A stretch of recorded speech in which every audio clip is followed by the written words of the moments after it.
We're in Big Sur, and there is no car built today better suited for this environment than the 2016 Ford Mustang GT Convertible California Special. We're in California. Today we're going to find out if this thing's special. I used to live in Australia, and a lot of friends who are watching my posts on social media right now are in envy of me because I'm driving a Mustang on the coast of California. But it's even more romanticized than that because it's a California Special. And this is such a special location in California. I mean, think of all the commercials for cars that have been filmed here. It's just part of California culture. And the Mustang, even though it was born in Detroit, it is so California. And so when you have those two forces coming together, you have a really magnificent experience. The last car I ever drove here on this route up Highway 1 was the Bentley Continental GT Convertible.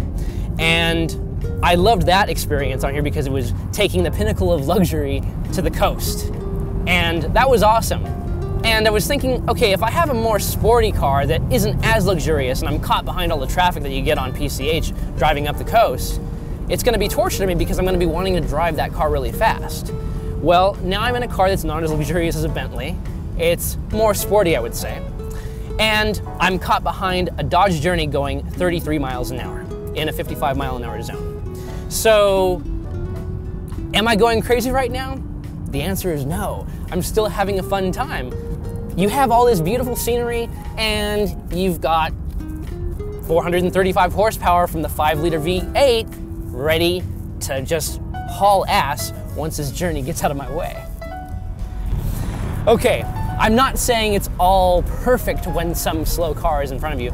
Obviously, I'm an enthusiast and I have a need for speed. With this Mustang, you do kind of pray for turnouts when those slow cars are in front of you. And when you get an opportunity to drive it fast, it's not that bad. I've been hearing a lot of people talk crap about the Mustang lately.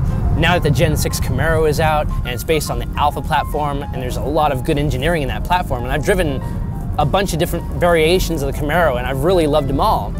But it's not to say that this is really that far behind. People are trying to say the Mustang is like a whole generation behind the Camaro. No, it's not. I recently drove a Camaro SS V8 convertible. I've recently driven the V6 convertible. They're a little more taut than this, but as far as platform to platform, there's really not much difference. Yeah, the Camaro gets the win there as far as solid platform feel and better turn-in and better chassis dynamics overall. But you're not very far behind in the Mustang, and I think most drivers of these cars won't notice it actually. So I came up here in this Mustang to explore Northern California car culture, and I went to a car show yesterday, Canapa Cars and Coffee. Canapa Motorsports is very Porsche-centric, but they do everything there. They do a lot of restoration for a lot of great cars, and if you go to their showroom, you'll die. You'll just die of sensory overload. It's one of the most magnificent places I've ever been to in my life. But with it being a Porsche-centric weekend, I also got a chance to drive a Sharkworks 991 GTS. And I got about 15 minutes in that car just to test it out. And obviously a Porsche 991 GTS is an amazing achievement of engineering and a driving experience like no other. But when I got back into this, I was worried, oh, is this gonna feel like a penalty box? Didn't feel like that. And that is a testament to where American muscle cars have come to in this day and age in 2016.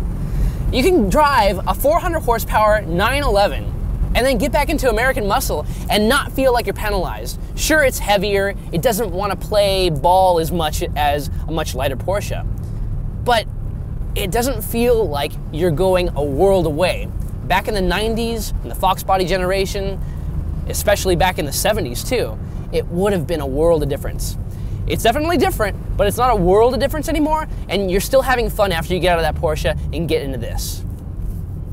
So if this were a V6 car, I wouldn't really be getting the shove in the booty that I'd be looking for.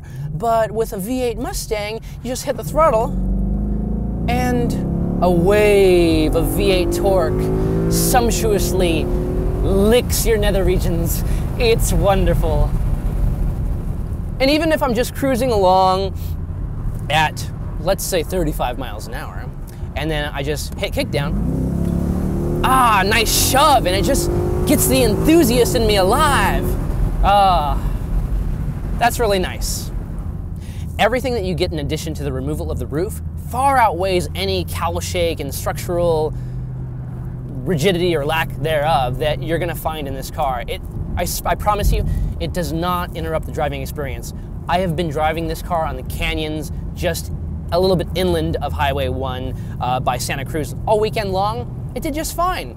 It is not as confidence-inspiring as the Lexus GSF that I was driving in my last video, but I'm not gonna complain about it. I feel safe enough in this car. As long as you drive within your margins, you're gonna be fine. After about 8/10ths, yeah, you gotta be careful, but this is a 7/10ths car. Whether you're a Mustang person or a Camaro person, at the end of the day, what these cars are meant to do, these pony cars, they're meant to make you happy.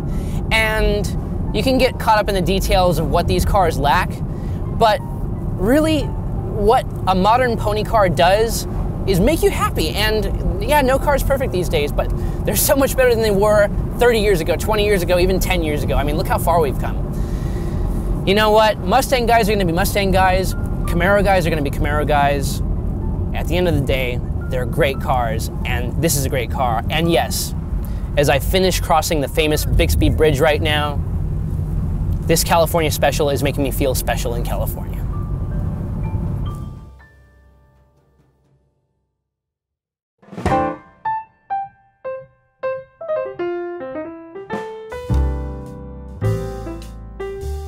All right,